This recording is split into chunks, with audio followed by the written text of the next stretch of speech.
चटकदार बाय मोहिनीमध्ये आपले सर्वांचे स्वागत आहे। आज आपण कुरकुरीत आळूवडी बनवलेली आहे। चिंच आणि गूळ न वापरता न खाजणारी आळूवडी कशी बनवायची हे पाहणार आहोत। तुम्ही पाहू शकता आपल्या आळूवडीमध्ये बेसनाचा वापर हा अगदी कमी केलेला आहे। आळूवडी बनवण्यासाठी या ठिकाणी आपण आळूची पानं घेतलेली आहे। वडी बनवण्याकरता आपण या ठिकाणी काळ्या देठाची पानं घेतलेली आहेत आणि कात्रीच्या सहाय्याने आपण देठ ही कापून घेणार आहोत। आपण या ठिकाणी कात्रीचा वापर केलेला आहे देठ कापण्यासाठी, त्यामुळे देठ कापायला सोपंही जातं आणि हातालाही खाजत नाही। तर या ठिकाणी आपण सर्व पानांची देठ ही कापून घेतलेली आहे।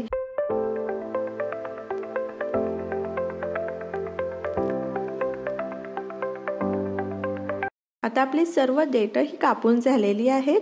आता आपण प्रत्येक पान हे लाटण्याने लाटून घेणार आहोत। आपण पान अगदी प्लेन बनवण्यासाठी आणि आळूवडी बनवताना बिलकुल त्रास नको व्हायला म्हणून आपण सर्व पानं ही लाटून घेणार आहोत। तर अशा पद्धतीने आपण सर्व पानं ही लाटून घेतलेली आहेत। चला मग तर आपण वड्यांकरता पीठ भिजवायला घ्यायचं आहे। या ठिकाणी आपण साधारण 2 वाटी हरभरा डाळीचे पीठ घेतलेलं आहे। अर्धी वाटी तांदळाचे पीठ घ्यायचं आहे। तांदळाचे पीठ वापरल्यामुळे वड्या अगदी कुरकुरीत होतात। तर एका पानासाठी 2 चमचे पीठ अशा पद्धतीने आपण पीठ हे मोजून घेतलेलं आहे। चवीनुसार मीठ घालायचे आहे। या ठिकाणी मी काळं मीठ वापरलेलं आहे, पण नेहमी जे वापरतो ते मीठ वापरलं तरी चालेल। 1 चमचा हळद घालायची आहे। 1 चमचा मिरची पावडर घालायची आहे। 1 चमचा आपण घरचा मसाला घातलेला आहे आणि 1 अख्खा लिंबू आपण घालणार आहोत। लिंबू घातल्यामुळे आळूवडी ही खाजत नाही आणि लिंबूचा फ्लेवरही खूप छान लागतो वडीमध्ये। 1 चमचा धना पावडर घालायची आहे आणि पांढरे तीळ घालायचे आहेत 1 चमचा आणि हे सर्व छान मिसळून घ्यायचं आहे। या ठिकाणी मी अर्धा चमचा ओवा घातलेला आहे, तो दाखवायचा राहून गेला आणि हे छान सर्व मिसळून घ्यायचं आहे। थोडं थोडं पाणी घालून हे पीठ छान भिजवायचं आहे। भज्याच्या पिठापेक्षा थोडं पातळ पीठ आपण हे भिजवून घेणार आहोत।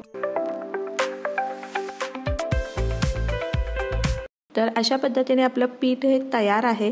चला मग तर आता आपण वड्या भरायला सुरुवात करू। वड्या उकडायला आपण या चाळणीमध्ये ठेवणार आहोत, त्यामुळे आपण चाळणीला तेल लावून घेऊयात की जेणेकरून आपल्या वड्या ह्या चिकटणार नाही।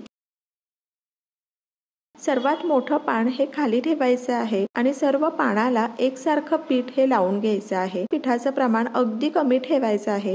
जास्त पीठ लावलं तर आळूचा स्वाद हा वडीमध्ये कमी येईल आणि वडी ही पिठाळ लागेल, त्यामुळे आपण पीठ अगदी कमी लावायचं आहे आणि आळूची पानं ही जास्त घेणार आहोत, त्यामुळे वडीला लेयर्स हे खूप छान येतात आणि वडी खायलाही छान लागते। आपण दुसरं पान ठेवताना उलट्या दिशेने ठेवणार आहोत। प्रत्येक पान हे पहिल्या पानाच्या उलट्या दिशेने आपण ठेवत जाणार आहोत आणि प्रत्येक पानाला एकसारखं पीठ लावून घ्यायचं आहे।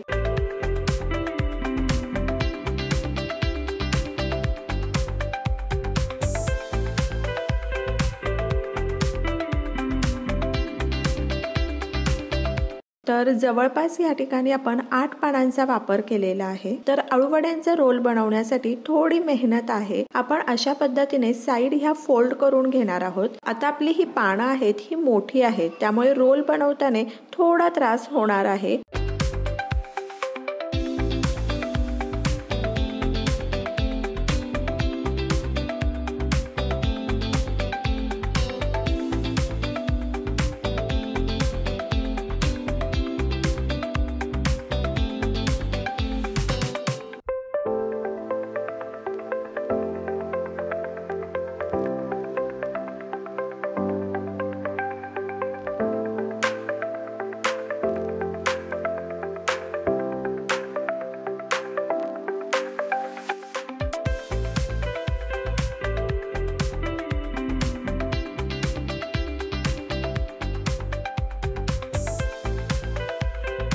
अशा पद्धतीने आपल्या आळूवडीचा पहिला रोल हा तयार आहे।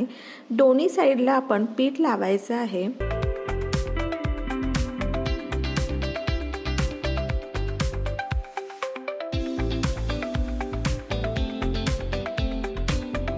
आता ह्या ठिकाणी तुम्ही पाहू शकता, जेव्हा आपण चाळणीमध्ये रोल ठेवतो तेव्हा कोणती साइड ही खाली घेतलेली आहे आणि कोणती साइड ही वर घेतलेली आहे।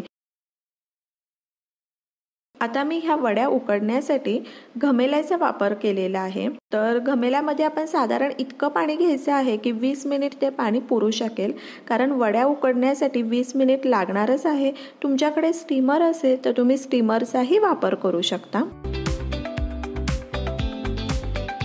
ताट ठेवूयात। वड्या 17 ते 18 मिनिटांकरता झाकून ठेवायच्या आहेत। या ठिकाणी 18 मिनिट झालेले आहेत। आपण झाकण काढूयात आणि तुम्ही पाहू शकता आपल्या दोन्ही वड्या अगदी छान शिजलेल्या आहेत। या ठिकाणी आपले रोल हे थंड झालेले आहेत आणि तुम्ही पाहू शकता रोल कुठेही चिकटलेले नाहीयेत।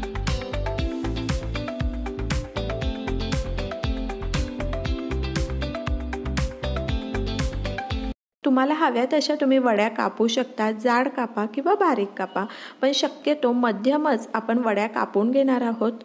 एका साईडला तेल गरम करायला ठेवलेलं आहे, दुसऱ्या साईडला आपण वड्या कापून घेऊयात। तुम्ही ही वडी पाहू शकता, कुठेही पिठाचा वापर हा जास्त दिसणार नाहीये। किती सुंदर लेयर्स आलेले आहेत प्रत्येक वडीला आणि पिठाचा वापर कमी केल्यामुळे वडी ही जास्त खुसखुशीत लागते आणि पिठाळ बिलकुल लागत नाही, खायला अगदी चविष्ट लागते। आता ह्या ठिकाणी आपण चेक करूया तेल गरम झालं आहे की नाही। तर तेल गरम झालेलं आहे।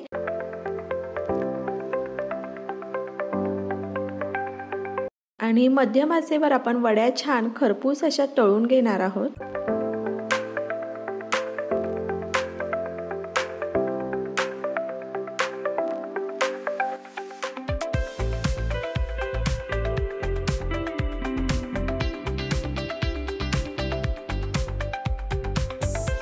आपण या ठिकाणी आपल्या वड्या ह्या तळून झालेल्या आहेत। वड्या काढून घेऊयात। या ठिकाणी आपल्या न खाजणाऱ्या खुसखुशीत खूप साऱ्या लेयर्सवाल्या आळूवडी ही तयार आहे। तर तुम्ही अशा पद्धतीने आळूवडी करून पहा, तुम्हाला नक्कीच आवडेल।